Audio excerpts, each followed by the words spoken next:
My name is August, and at 32 I've built a good life as a software engineer with a beautiful fiancée and what I thought was a supportive family. Growing up, my sister and I were close, despite our parents' subtle favoritism. When they gave her a $700,000 dream wedding, I was happy for her. Then they offered to pay for mine too, only to send me an invoice 2 days later, demanding $215,000. Before I get into how my perfect engagement turned into a family nightmare, let me know where you're watching from, and hit that subscribe button if you've ever had to stand up for yourself against family who treated you unfairly. I grew up in Wellesley, Massachusetts, a picturesque suburb of Boston, known for its excellent school district and upper-middle-class residents. Our home was a spacious colonial on a tree-lined street, the kind of place where kids rode bikes until streetlights came on and parents hosted neighborhood barbecues. From the outside, we were the perfect American family. My father, William, built his career as an investment banker at one of Boston's prestigious firms. He worked long hours, often leaving before dawn and returning after dinner, but he provided us with financial stability and all the material comforts a family could want. My mother, Catherine, was equally accomplished as a cardiothoracic surgeon at Massachusetts General Hospital. Both my parents were deeply respected in their fields, and this professional success formed the foundation of their identity and value system. My sister Natalie is 3 years older than me. From an early age, she displayed the academic brilliance our parents valued above all else. She was reading chapter books by kindergarten, skipped second grade entirely, and maintained a perfect 4.0 GPA throughout her educational career. Science fairs, debate, competitions, piano recitals. Natalie excelled at everything she touched. Her bedroom walls were covered with certificates, ribbons, and trophies, tangible proof of her exceptional abilities. I, on the other hand, was decidedly average in most subjects. English and history were particular struggles. I'd get solid B's with occasional C's that would trigger lengthy improvement discussions at the dining room table. Math came more naturally, and computer science became my passion in high school. I wasn't failing by any means, but beside Natalie's stellar performance, my academic record seemed painfully ordinary to my achievement-oriented parents. The pattern of favoritism wasn't obvious at first. It revealed itself in subtle ways over years, the excited phone calls to relatives about Natalie's accomplishments versus the brief mentions of mine, the lavish celebrations for her milestones versus the more subdued acknowledgments of mine. When Natalie was accepted to Harvard, pre-med, my parents threw an elaborate party with catered food and hired staff. When I got into University of Massachusetts for computer science, they took me out to dinner at the local Italian restaurant. Graduation gifts highlighted the disparity most clearly. Natalie received a brand new BMW sedan for graduating summa cum laude. I received a refurbished MacBook Pro when I graduated, with honors still a nice gift, but the difference in value and sentiment was unmistakable. At the time, I rationalized it as fair since her achievements were objectively more impressive. Our parents kept meticulous, mental ledgers of what they invested in each of us. Not just financially, but emotionally and socially. Everything was measured: tutoring costs, extracurricular activities, networking opportunities. Each expenditure was viewed through the lens of potential return on investment. They never explicitly stated this accounting system, but their decisions made the calculations clear. When I left for college, the physical distance gave me perspective on our family dynamics. At UMass, I thrived in the computer science program, discovering that my practical problem-solving approach was highly valued in the tech world. I joined coding clubs, participated in hackathons, and built a network of like-minded friends who appreciated me for my actual strengths rather than comparing me to someone else. After graduation, I landed a position at a growing tech company in Boston. Over 8 years, I worked my way up from junior developer to senior software engineer, specializing in cloud infrastructure. My salary grew steadily, and I established financial independence, buying a comfortable condo in Cambridge and investing wisely. I wasn't wealthy by my parents' standards, but I was successful by any reasonable measure. I met Lisa at a regional tech conference where we were both speakers, she on UX design, me on back-end architecture. With her sharp intellect and warm laugh, Lisa immediately captured my attention. Our first conversation in the hotel lobby stretched from afternoon coffee into dinner as we discovered shared values and complementary perspectives. She grew up in a working-class family in Chicago, putting herself through college with scholarships and part-time jobs. Her determination and authenticity were refreshing after years of status-conscious dating in Boston. For 3 years, Lisa and I built a relationship based on mutual respect and genuine affection. We moved in together after 18 months, blending our lives with remarkable ease. She understood my family background without judgment, having navigated her own complicated family dynamics. With Lisa, I found acceptance I'd never fully experienced at home. While my life took on a practical, meaningful shape, Natalie's path continued along our parents' preferred trajectory. After Harvard Medical School, she completed her residency at Johns Hopkins and joined an exclusive private practice in Manhattan. Her Instagram showcased charity galas, luxury vacations, and designer wardrobes, the external trappings of success our parents valued. During family gatherings, their conversations revolved around Natalie's accomplishments and connections, with occasional questions about my computer job that revealed how little they understood or valued my career. I had made peace with my place in the family hierarchy. I had a fulfilling career, a loving partner, and enough distance to maintain a cordial relationship with my parents. I thought I understood the rules of our family dynamic. I was wrong. The family group chat exploded one Sunday evening with the news of Natalie's engagement. Tyler Harris, her boyfriend of 2 years, had proposed during their weekend in Paris with a flawless 5-carat diamond ring. The photos showed them beaming beneath the Eiffel Tower, champagne glasses in hand. Tyler was the perfect addition to our family according to my parents' unspoken criteria. A graduate of Wharton Business School, he had quickly risen through the ranks at a prestigious hedge fund in Manhattan. His family had old money and the right social connections.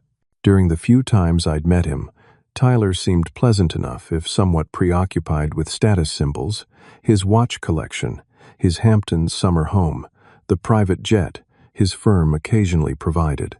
Within hours of the announcement, my mother called to inform me that she and Dad had offered to give Natalie her dream wedding as an engagement gift.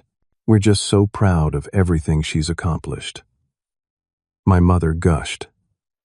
"And Tyler's family will be inviting some very important people. We want to make sure everything is perfect." Perfect, as it turned out, required a budget that could have purchased a comfortable home in most American cities. Over the next year, I watched from the sidelines as wedding planning consumed our family communications.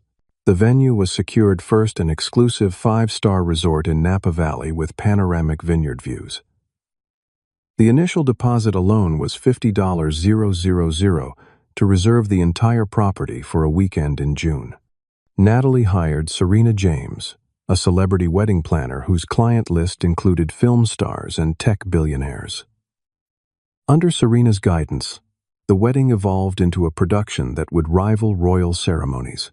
The guest list expanded to 350 people, many of whom were business associates, potential clients, and social connections, rather than close friends or family. "Your father and I think of this as an investment in Natalie's future," my mother explained when I expressed surprise at the scope. "These connections are invaluable in her field." The expenses accumulated at a staggering pace. Natalie's wedding dress was a custom creation from a renowned designer with a $45,000 price tag, complemented by $15,000 worth of accessories. The 7 bridesmaids received designer outfits and personalized jewelry as gifts. Floral arrangements were flown in from 3 different countries to achieve the exact aesthetic Natalie envisioned. Catering featured a 7-course tasting menu developed by a Michelin-starred chef, paired with rare vintage wines from the resort's exclusive cellar. The wedding cake was a 6-foot architectural masterpiece that required 3 pastry specialists working for 2 days. Even the invitations were extravagant, hand-calligraphed on imported paper with gold leaf, detailing each costing nearly $75 to produce and mail. Entertainment for the reception included a string quartet for cocktail hour, followed by a live performance from a Grammy-winning band that my father proudly mentioned required a $150,000 booking fee. The photography and videography team consisted of 8 professionals using equipment that could have filmed a small movie production. The wedding weekend concluded with an elaborate farewell brunch, before Natalie and Tyler departed for a 5-week honeymoon tour of luxury resorts across the Mediterranean and Southeast Asia. Another generous gift from our parents. Throughout the planning process, I maintained the supportive brother role. I attended the engagement party at an upscale Manhattan restaurant, participated in the bachelor weekend in Scottsdale, and helped coordinate extended family members' travel arrangements. During these events, I couldn't help noticing the comments from my parents about my own relationship status. "When are you going to settle down, August? Lisa seems like she's waiting," my father remarked during the rehearsal dinner, swirling expensive bourbon in his crystal tumbler. "You should really consider your future more seriously," my mother added. The right connections make all the difference in building a successful life. The wedding weekend itself was objectively impressive. Against the backdrop of rolling vineyards and perfect June weather, Natalie looked radiant, and the event unfolded with choreographed precision. Standing beside Tyler as a groomsman, I felt genuine happiness for my sister while simultaneously experiencing a growing discomfort with the excess surrounding us. That evening, in my hotel room, Lisa and I discussed our own future plans. "I don't want anything like this," she said, kicking off her heels and sinking onto the bed. "All this money and stress for one day seems so wasteful." I agreed, relieved that we shared the same perspective. Something small and meaningful would be better. Just the people who really matter to us. We estimated that a nice but modest wedding might cost around $30,000, a significant amount, but one we could save for over time. We talked about potential venues near Cambridge, or perhaps a destination wedding with just our closest friends. The conversation filled me with quiet excitement about our future together.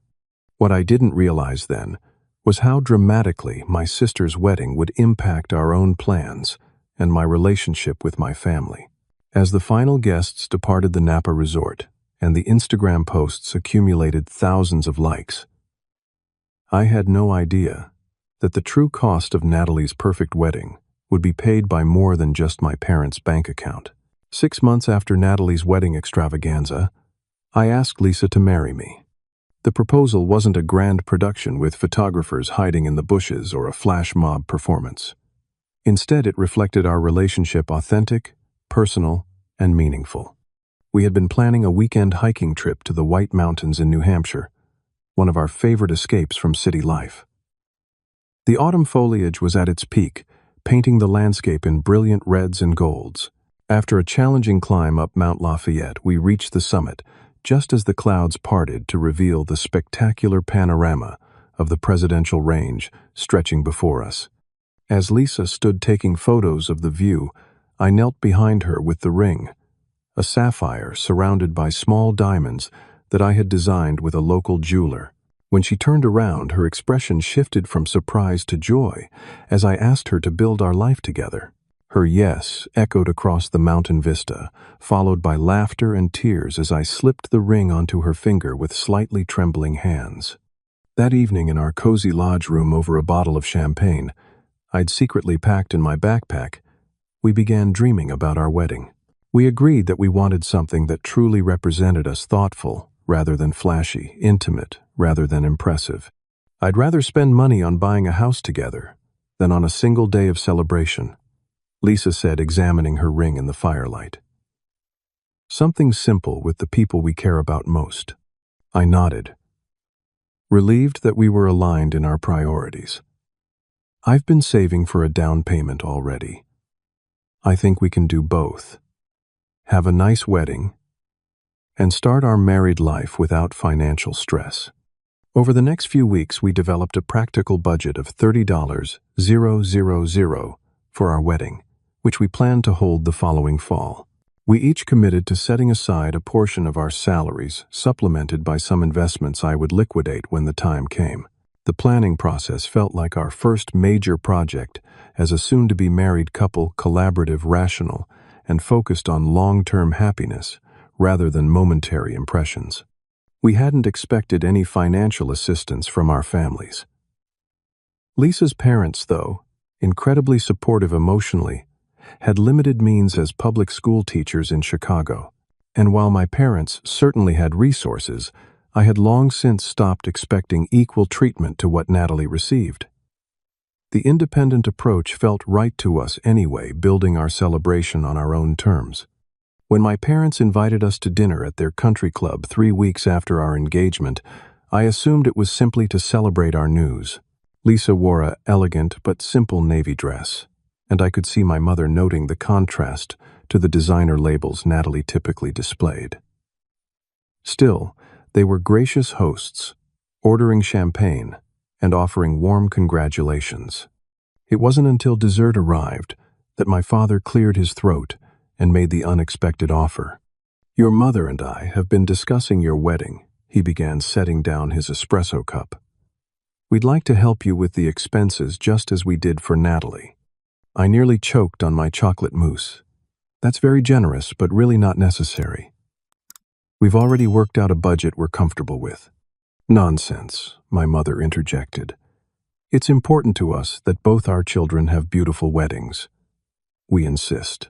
Lisa squeezed my hand under the table, and I could read the mixture of surprise and caution in her eyes. "We're planning something much more modest than Natalie's event," I explained. "Nothing like the scale of her wedding. Whatever you're planning, we want to support it," my father said, with unusual warmth. "You're our son, and this is an important milestone. Let us help make it special." After some hesitation, I thanked them for their generosity. While part of me felt suspicious about this sudden equal treatment, another part wanted to believe that perhaps they were making an effort to balance the scales. Maybe they had reflected on their pattern of favoritism and were trying to make amends. Lisa and I discussed their offer extensively on the drive home. "Do you think there are strings attached?" she asked, voicing my unspoken concern. "I don't know," I admitted. "But it would be nice not to deplete our savings, and maybe this is their way of showing they value our relationship." After several days of consideration, I called my parents to accept their offer, clarifying that we were planning a wedding that would cost around $30,000. My father seemed almost dismissive of the figure. "Don't worry about the exact amount. Just plan what makes you both happy, and we'll take care of it." With this unexpected financial support, we began the wedding planning process in earnest. We found a charming historic inn on the Massachusetts coast that could accommodate our ceremony and reception for 120 guests, our close friends, colleagues, and family members who genuinely meant something to us. We selected a respected local caterer known for farm-to-table cuisine rather than flashy presentation. Lisa found a beautiful dress from a boutique designer for $3,000, a fraction of Natalie's gown, but perfect for her style and our venue. For music, we planned to hire a small jazz ensemble for the cocktail hour and a DJ for the reception. Each decision felt right, aligned with our values and personalities, rather than designed to impress others. The total budget began to take shape around $28,000, which seemed reasonable for a lovely but not ostentatious celebration. I called my parents to update them on our progress, describing the venue and our overall vision. They listened politely, occasionally asking questions about the guest list and menu options. "It sounds lovely," my mother said, though I detected a note of reservation in her voice. "Are you sure you don't want something more elaborate?" This is your special day after all. We're really happy with these plans, I assured her. It's exactly what we want. Well, if you're satisfied, then we support your choices, my father added. Just make sure you're sending us all the invoices directly. I hung up feeling a mixture of gratitude and lingering unease. Their support seemed genuine, if somewhat reluctant, but I pushed aside my doubts, focusing instead on the excitement of building a beautiful day that would mark the beginning of our married life. Lisa and I spent the next week finalizing details with our venue and vendors. We created a wedding website with our engagement story and accommodation information for out-of-town guests. We began researching honeymoon options within our personal budget, perhaps a 2-week trip to Portugal, which we'd both wanted to visit.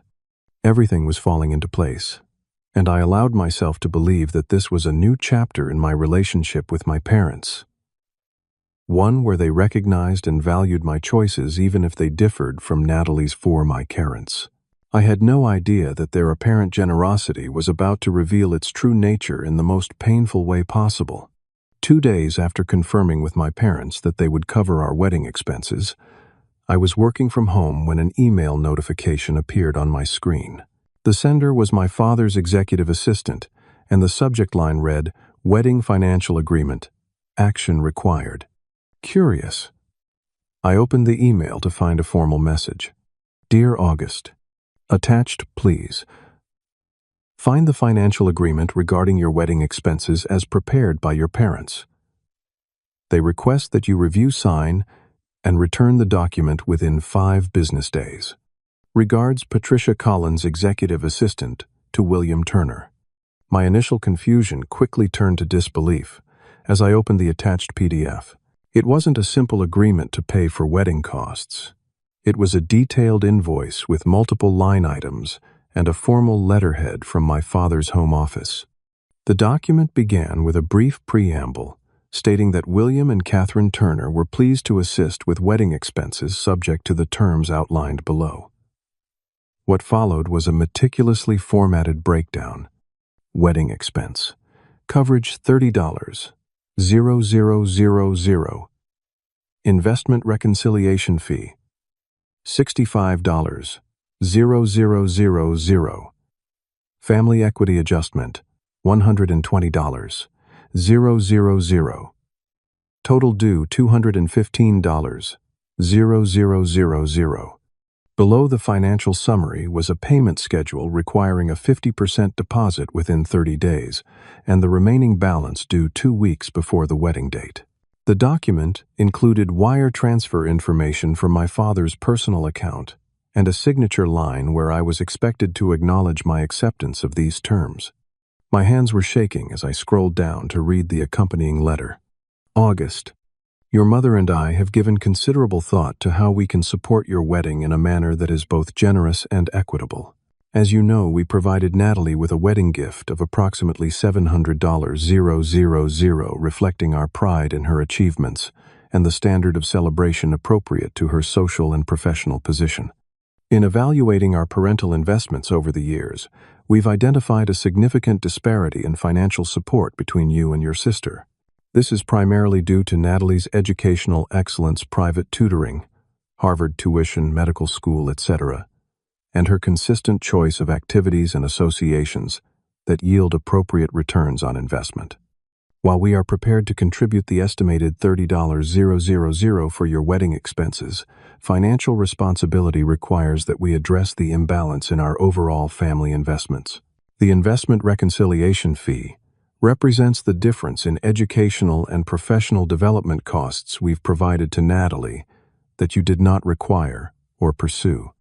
The family equity adjustment accounts for the anticipated lifetime value differential between your current career trajectory and your sister's professional path, adjusted for potential social capital and family representation. Considerations. We believe this arrangement allows us to maintain equitable support for both our children while acknowledging the different paths you have chosen. If these terms are acceptable, please sign and return the agreement. If you prefer to fund your wedding independently, we will certainly respect that decision. Regards, William and Catherine. I stared at the screen, unable to process what I was reading. My parents weren't offering to pay for our wedding. They were presenting me with a bill for existing. They had quantified the perceived value difference between Natalie and me and expected payment to make up the shortfall. In a daze, I forwarded the email to Lisa with a brief message. "We need to talk when you get home." Then I called my father's cell phone, my heart pounding in my chest. He answered on the third ring, his voice casual, as if he hadn't just sent the most devastating document of my life. "August. How are you?" "Dad, I just received an email with some kind of invoice for $215. 0000. There must be a mistake." My voice sounded strange, even to my own ears, tight and unnaturally calm. "No mistake, son. Did you read the explanatory letter?" Your mother and I felt this was the fairest approach. We've invested significantly more in Natalie's development over the years, and this helps balance our parental ledger, so to speak. The casual way he confirmed the document's authenticity sent a wave of nausea through me. "You're seriously asking me to pay you $215,000 for? What exactly?" "Not being Natalie. That's a rather emotional interpretation. This is simply a matter of financial equity between siblings.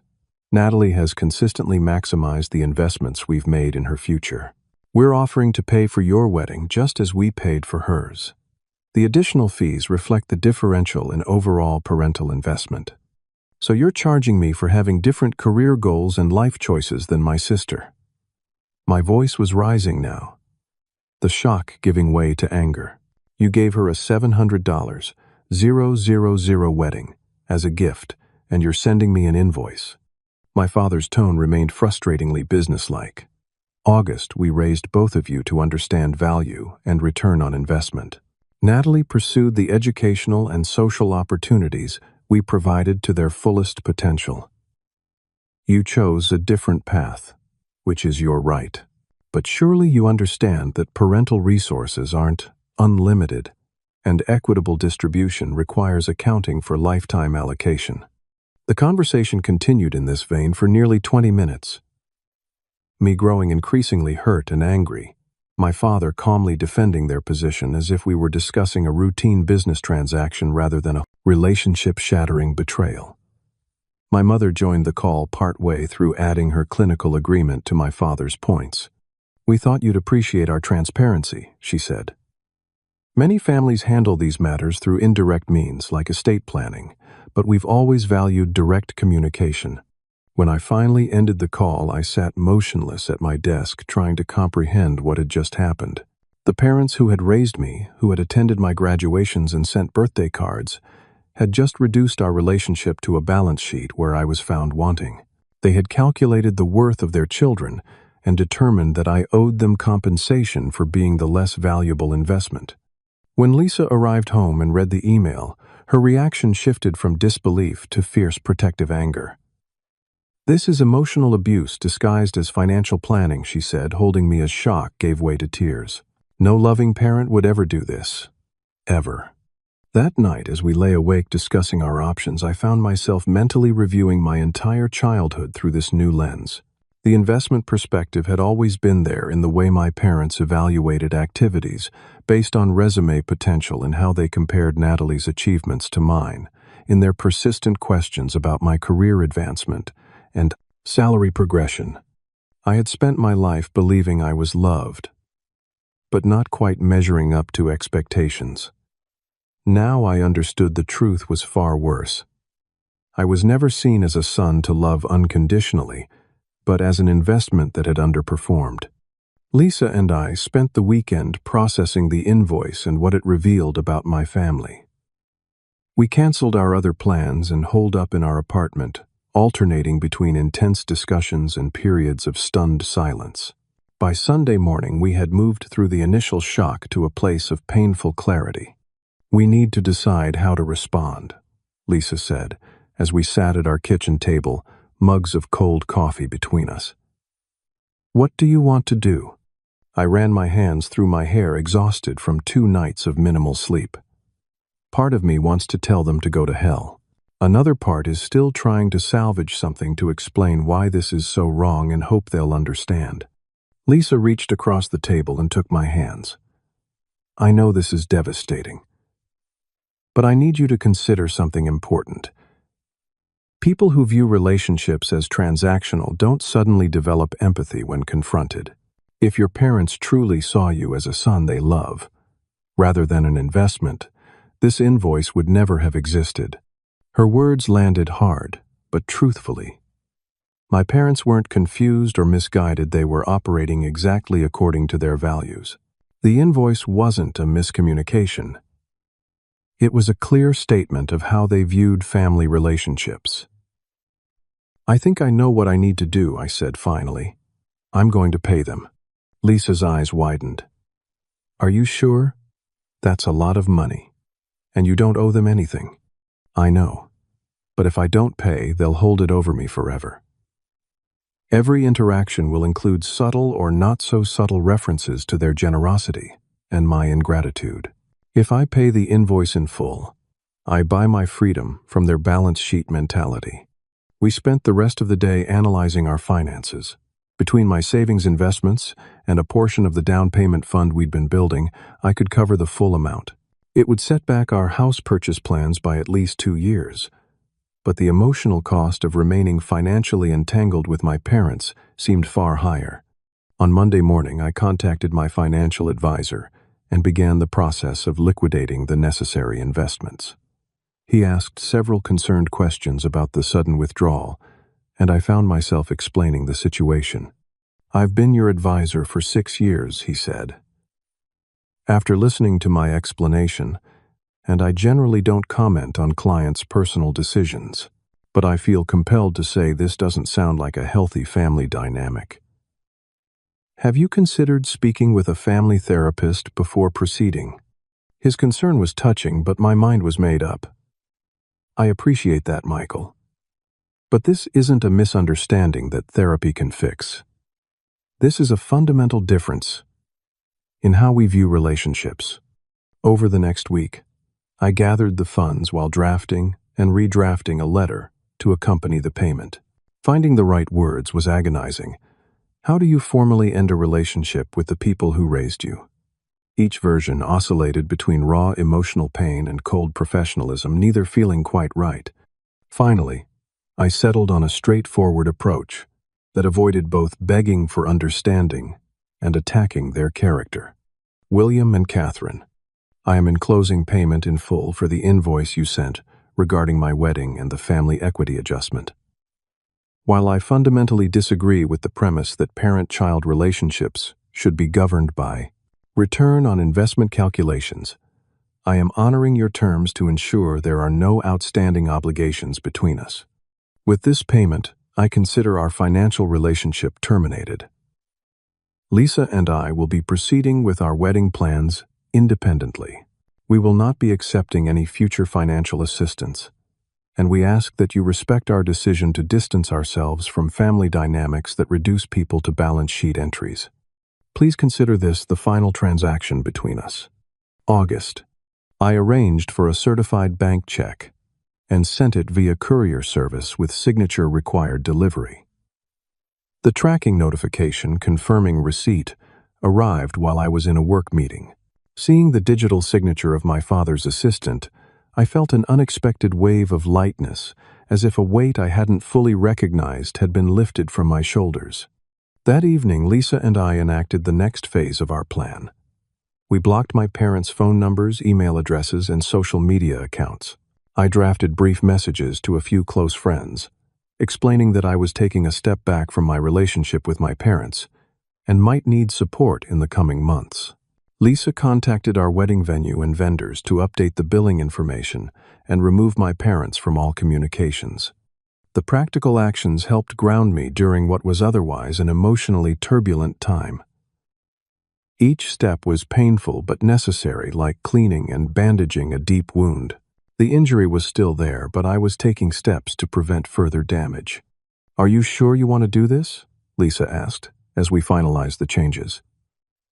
Cutting off family is a big decision, I looked at the woman who had shown me what unconditional support actually felt like and nodded. They aren't really my family anymore. Family doesn't invoice you for existing. They're just people I'm related to. In the days that followed, I waited for some response from my parents. Anger attempts to explain, even apologies. But there was nothing. The silence confirmed what the invoice had stated so clearly. Our relationship had always been a business arrangement to them, and I had terminated the contract. We revised our wedding plans, scaling back to an even smaller ceremony that we could afford on our own. Rather than the coastal inn, we researched affordable destination options where we could combine the wedding and honeymoon. Despite the financial setback, planning our future without the shadow of my parents' expectations felt surprisingly liberating. You know what's strange, I told Lisa one evening as we compared prices for venues in Costa Rica. I feel sad but also relieved. Like I've been trying to earn their approval my whole life without realizing it. She nodded, understanding as always. Sometimes the hardest losses are the ones that force us to see clearly what was never really there. I knew the pain of this rupture would continue to surface in unexpected moments. But I also knew that paying that invoice, as financially painful as it was, might be the most important investment I'd ever make in my own well-being and our future together. For 2 weeks following my payment, there was complete silence from my parents. I alternated between relief at the lack of contact and a deep, complex grief for the relationship I had thought we had. Lisa suggested I might benefit from therapy, and I scheduled an initial consultation with a counselor specializing in family estrangement. Then on a Tuesday evening, the storm hit. I was cooking dinner when my phone began buzzing repeatedly with calls from unknown numbers. When I didn't answer, text messages started arriving. Pick up the phone, August. This is ridiculous. You can't just cut off your family. Call me back immediately. Mom and Dad are devastated. How could you do this to them? All the messages came from Natalie, apparently using different phones to bypass my blocks. I showed the texts to Lisa, my heart racing with anxiety. You don't have to engage, she reminded me. This is exactly why we set boundaries. I silenced my phone and tried to focus on finishing our meal, but the messages continued. Emails began arriving in my work account, which I hadn't thought to block. Voicemails accumulated. Natalie's voice, growing increasingly angry and demanding. She's not going to stop, I said. The familiar pattern of family dynamics reasserting itself. Natalie had always been the enforcer when I stepped out of line with our parents' expectations. Just as we were sitting down to eat, the buzzer for our apartment building sounded. Through the intercom, I heard my sister's voice. August. I know you're in there. Open the door right now. We need to talk about what you've done. I pressed the intercom button. Natalie, this isn't a good time. I'm not ready to talk. Not ready. You sent back a certified check with a letter, basically disowning our parents. You don't get to decide when you're ready. Open this door right now. Lisa placed her hand on my arm, silently supporting whatever decision I made. I took a deep breath. I'm not opening the door. If you want to have a civil conversation, you can email me to set up a time to talk by phone. This reasonable boundary only escalated her anger. Are you serious right now? I flew in from New York to fix this mess you've created, and you won't even let me in. What is wrong with you? For the next 20 minutes, Natalie alternated between pounding on the building's front door and shouting up at our windows. Neighbors began peering out of their apartments, and I felt a flush of embarrassment at the public spectacle. Your parents gave you everything, she shouted loud enough for the entire block to hear. They offered to pay for your wedding just like mine, and you throw it back in their faces. Do you know how hurt they are? I cracked the window slightly. Natalie, they didn't offer to pay for my wedding. They sent me an invoice for $215,000 to make up for me not being you. Please stop shouting and go home. That's not what happened, and you know it. They were being fair. You've always been jealous of what I've accomplished instead of working harder yourself. Now you're punishing them for your own failures." Her words stung despite my intellectual understanding that they reflected our parents' distorted perspective. In her mind, shaped by the same value system that produced the invoice, I was indeed the ungrateful son who hadn't properly appreciated the family's investments. Eventually, the building security guard approached her. I couldn't hear their exchange, but after some animated conversation, Natalie stalked back to a waiting taxi, turning once to shout, "This isn't over, August." That night I barely slept, replaying Natalie's accusations and questioning my decision. Had I overreacted? Was I punishing my parents for my own insecurities? Lisa held me as I voiced these doubts. "Your parents sent you an itemized bill for existing," she reminded me gently. "They literally put a price tag on your worth. Compared to your sister. That's not normal or healthy, no matter how Natalie tries to spin it." Over the next few days, the campaign expanded. Extended family members began calling aunts, uncles, cousins, most taking my parents' side, based on whatever narrative they'd been given. My father's brother left a particularly painful voicemail. "Your parents are devastated, August. They were trying to be generous, and you've thrown their offer back in their faces with this dramatic gesture. Family disagreements happen, but cutting off contact is childish and cruel. You need to apologize before this rift becomes permanent." Each call reinforced the family's collective inability to recognize the fundamental problem. No one seemed troubled by the concept of an investment reconciliation fee or family equity adjustment. The issue in their minds was solely my reaction to it. A few relatives took a more neutral stance. My mother's younger sister texted, "Not sure what's happened between you all, but I wanted you to know I'm here if you need to talk." Family dynamics can be complicated, and there's usually more than one perspective. Love you, kiddo. These small gestures of understanding were like drops of water in a desert. They didn't solve the larger problem, but they reminded me that not everyone viewed relationships as transactional. The most surprising support came from Natalie's husband, Tyler, who sent a brief email to my personal account. "August, I want you to know I had no idea about the invoice situation until Natalie mentioned it during her current meltdown. While I'm trying to support my wife, I personally find the whole concept disturbing. I grew up in a family with plenty of dysfunction. But even my parents never itemized their children's value. If you need anything, you can reach me on my private email. Tyler." His message helped confirm that my reaction wasn't unreasonable. If even someone embedded in my family's social value system found the invoice troubling, perhaps I wasn't overreacting after all. As the weeks passed, the intensity of contact attempts gradually decreased. Natalie returned to New York after a final email, threatening that I would regret choosing my pride over family. My parents remained silent, neither acknowledging the payment nor attempting to reach out directly. The silence from my parents spoke volumes. They had placed a value on our relationship, I had paid it in full, and the transaction was complete. There was nothing more to discuss in their minds. The realization was both painful and clarifying. I had been right to recognize that no amount of explanation or emotional appeal would change their fundamental view of family as a balance sheet.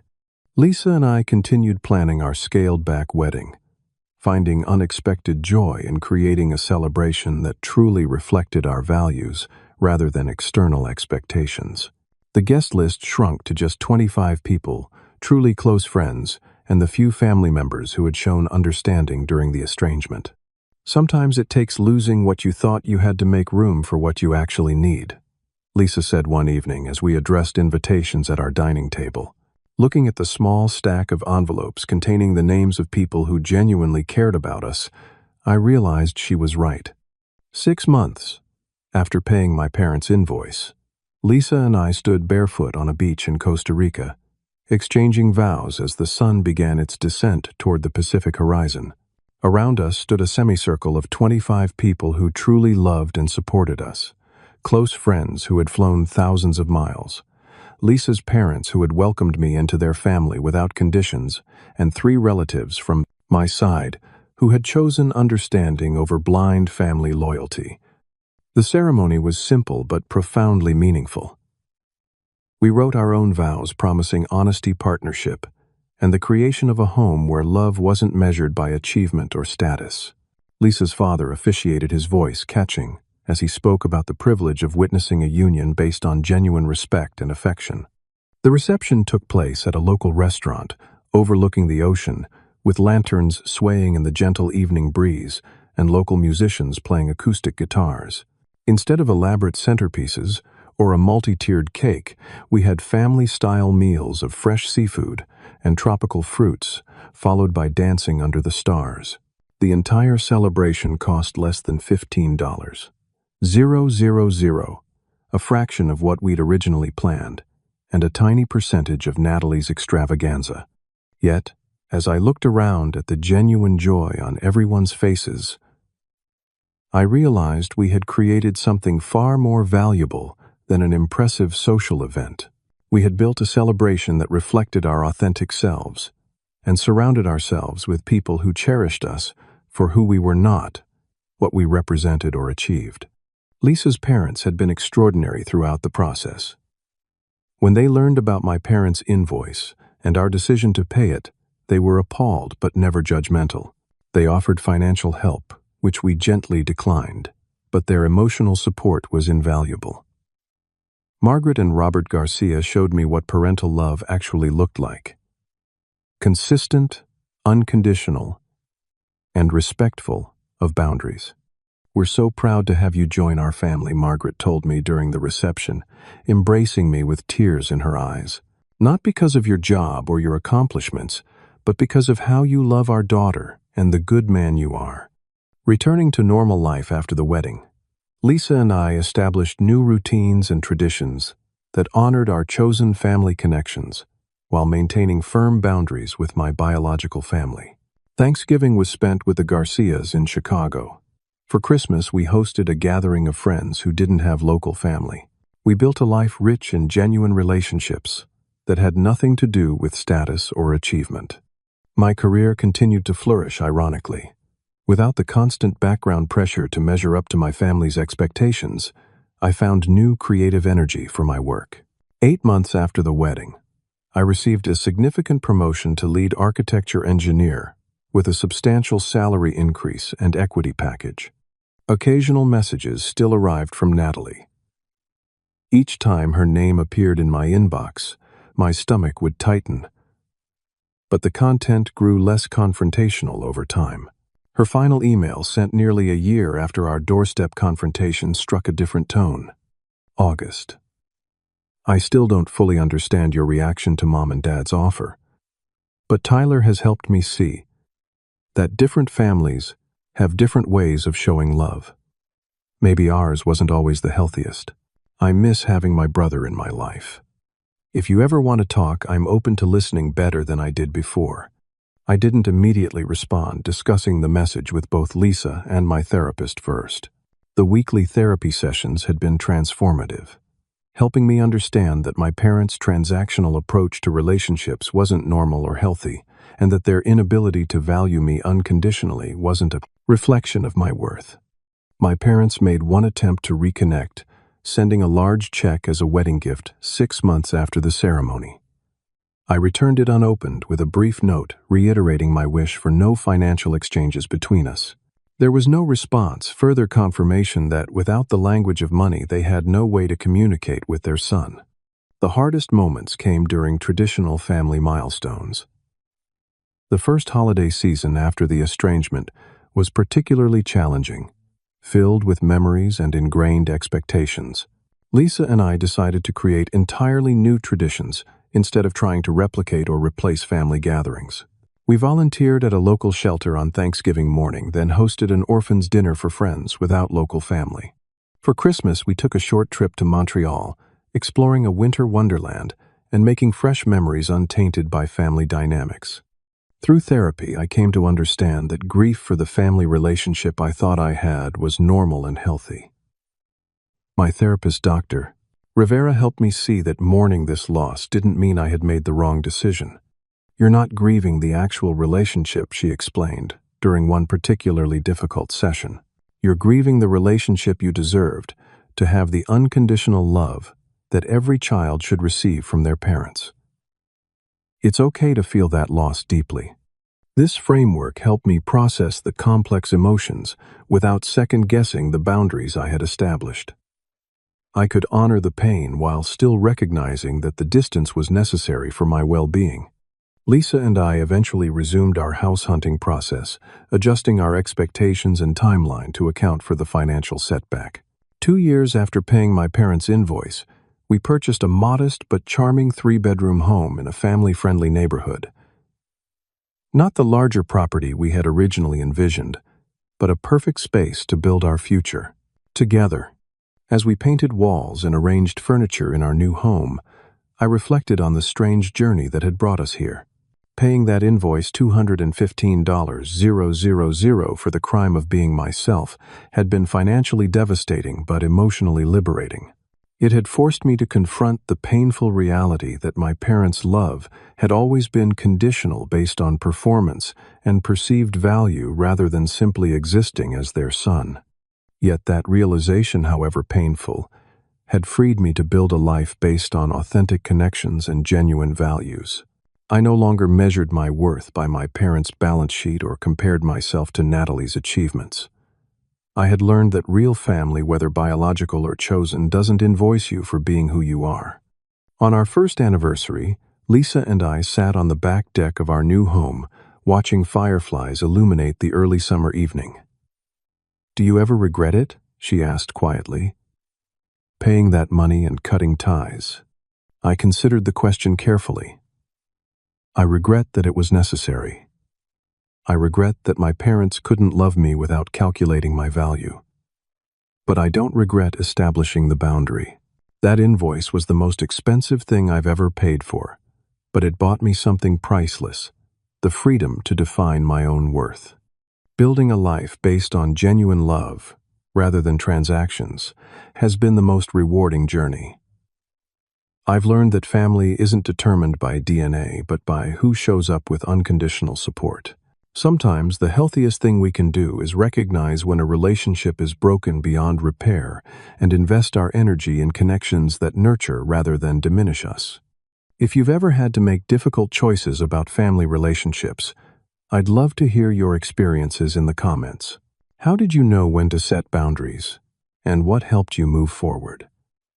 Don't forget to like and subscribe if this story resonated with you, and share it with someone who might need to hear that they're valuable exactly as they are. No invoice required.